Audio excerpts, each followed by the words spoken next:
I got so much motherfucking design on right now. Break it down, bring it back, make it clap. I got 3 old thoughts, new block, where that thing. Bitches on my line, and you know.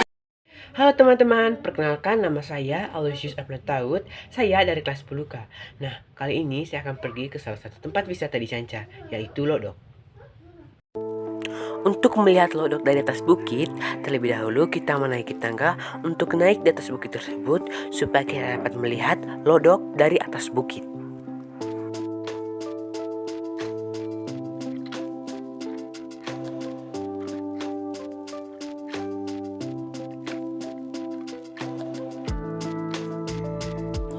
Lodok yaitu istilah dalam bahasa lokal yang artinya adalah sistem pembagian sawah atau kebun atau lahan. Istilah lodok terdapat di daerah Kampung Cancar, Kecamatan Ruteng, Kabupaten Manggarai, Nusa Tenggara Timur yang pembagian lahannya berbentuk jaring laba-laba. Alasan mengapa ada kebun berbentuk lodok diawali dengan dibangunnya kampung. Setelah rumah tempat tinggal dibangun, yaitu Baru Gendang, masyarakat diundang untuk mulai membuat lodok lingko. Sebelum lodok lingko dibuat, semua batas tanah dilihat.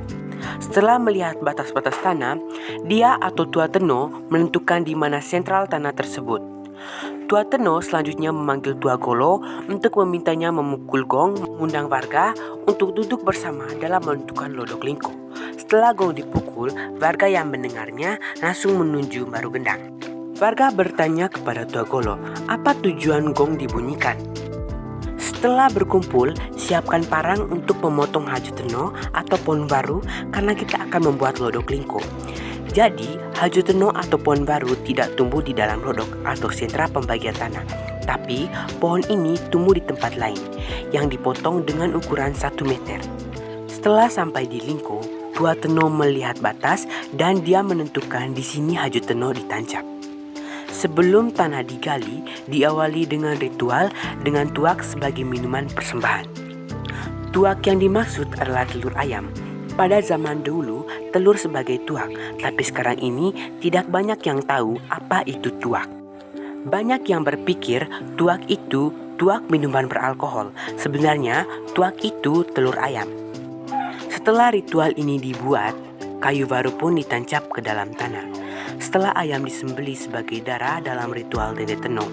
Setelah tende teno dibuatlah lingkaran dengan menggunakan lidi, terjadilah pembagian tanah. Setelah pembagian menggunakan lidi, selanjutnya diukur mana saja bagian Tua Golo dan bagian Tua Teno. Saat itulah jari jempol atau mosokina digunakan. Orang tua dulu menggunakan jari tangan untuk membagi tanah. Jari jempol atau mosokina untuk Tua Golo dan Tua Teno, dan mosokoret atau jari telunjuk, tengah dan manis untuk keturunan langsung dari Tua Golo dan Tua Teno. Setelah pembagian, semua kembali ke kampung dengan terlebih dahulu singgah di air untuk mencuci tangan. Setelah kampung didirikan, lingko pun dibuat. Lingko ini dibuat setelah melihat batas lingkaran antar kampung. Setelah semuanya selesai dibagikan, akhirnya kegiatan bercocok tanam dimulai. Saat mulai menanam padi atau jagung, warga diminta mengumpulkan padi masing-masing 1 gelas. Padi tersebut disebut sebagai bojabini atau bibit padi baru. Setelah kumpul dalam 1 baskom, ritual adat dibuat dengan ayam sebagai hewan kurban yang bertujuan agar hasil panen berlimpah. Selanjutnya, darah ayam dicampurkan dengan padi dalam baskom. Setelahnya, warga boleh menambahkan bibit lain untuk dicampurkan dengan bibit yang sudah dicampurkan dengan darah ayam. Kemudian, padi tersebut dibagikan kembali kepada warga masing-masing 1 gelas.